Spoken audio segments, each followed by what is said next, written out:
Natural کے world super powers اس سارے region میں بڑا ڈیپ انٹرسٹ لیں، اور یہی وہ ٹائم تھا جب برٹن، امریکہ اور سوویت یونین مڈل ایسٹ میں پراکسی پلیئرز کے طور پر انٹر ہوئے۔ اسی ٹائم پہ برٹش نے مڈل ایسٹ میں کچھ ایسا کیا جس کی وجہ سے اس سارے ریجن میں ایک نہ ختم ہونے والی لڑائی شروع ہونے والی تھی۔ برٹن نے پیلسٹائن میں ایک جوئش اسٹیٹ بنائی جہاں پر جرمنی سے آنے والے ہزاروں جیوز کو آباد کیا جانے لگا۔ 1947 میں یونائٹڈ نیشنز نے پیلسٹائن کو دو حصوں میں ڈیوائیڈ کر دیا۔ ایک طرف جوئش اسٹیٹ بنائی گئی جس کو پیلسٹائن سے آدھی پاپولیشن ہونے کے باوجود 62% ایریا دیا گیا، اور دوسری طرف ڈبل پاپولیشن ہونے کے باوجود پیلسٹینینز کو صرف 38% زمین دی گئی۔ ریلیجس امپورٹنس کی وجہ سے جیروسلم کو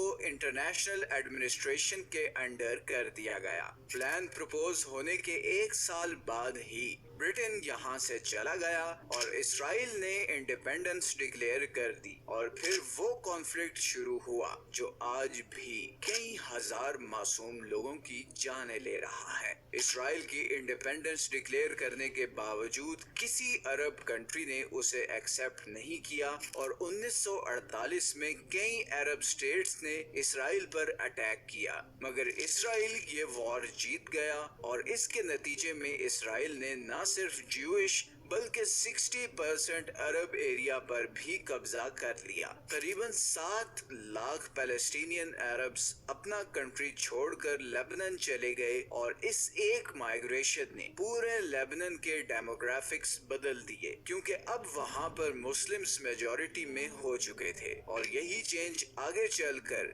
1975 سے 1990 کے بیچ لیبنان میں ایک بہت بڑی سول وار کی وجہ بنی۔ دوسری طرف جیوز مسلسل پوری دنیا سے آ کر ادھر اسرائیل میں آباد ہو رہے تھے، اور اب پیلسٹائن کے اس سارے ایریا میں مسلمز کم اور جیوز زیادہ تھے۔ اس پارٹیشن کے کچھ سال بعد 1954 میں جمال عبد الناصر پریزیڈنٹ بن گئے۔ ناصر کا ایک ڈریم تھا کہ سارے عرب کنٹریز اکٹھے ہو کر ایک عرب کنٹری بن جائیں، اور اس طرح وہ اسرائیل سے لے کر عرب ورلڈ کے ہر دشمن کو ہرا سکیں گے۔ لیکن ناصر نہ صرف اسرائیل اور امریکہ کے اگینسٹ تھے، بلکہ وہ سعودی عرب اور کویت کے بھی بہت خلاف تھے، کیونکہ ان کی نظر میں یہ دونوں کنٹریز مسلمانوں کے دشمن امریکہ سے قریب ہو رہے تھے۔ 1956 میں ناصر نے سوئز کینال بند کر دی، جس کے نتیجے میں فرانس، برٹن اور اسرائیل نے مل کر ایجپٹ پر اٹیک کر دیا،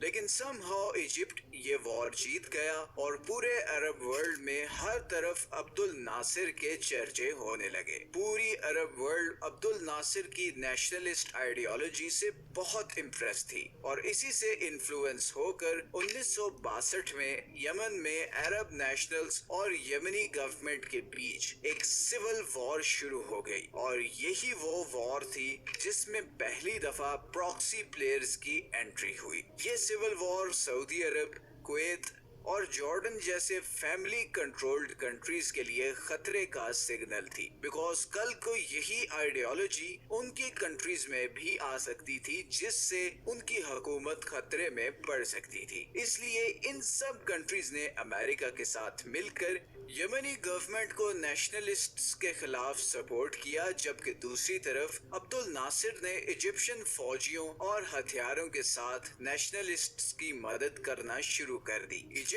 ابھی اس پراکسی وار میں بزی تھا کہ 1967 میں اسرائیل نے ایجپٹ پر اٹیک کر دیا اور ایجپشن سینائی میں غزہ اسٹرپ پر قبضہ کر لیا، اور بدلے میں ایک بار پھر ایجپٹ نے سوئز کینال بند کر دی، جو اگلے 8 سال کسی بھی ٹریفک کے لیے بند رہی۔ عبد الناصر اس ہار سے بہت ڈس اپوائنٹڈ تھا، اور 1970 میں صرف 52 سال کی عمر میں اس کی ہارٹ اٹیک سے موت ہو گئی۔ یہی وہ سال تھا جب برٹن نے اناؤنس کیا کہ اب وہ پرشین گلف اور مڈل ایسٹرن کنٹریز کو انڈیپینڈنٹ کر رہا ہے، اور پھر اگلے ہی سال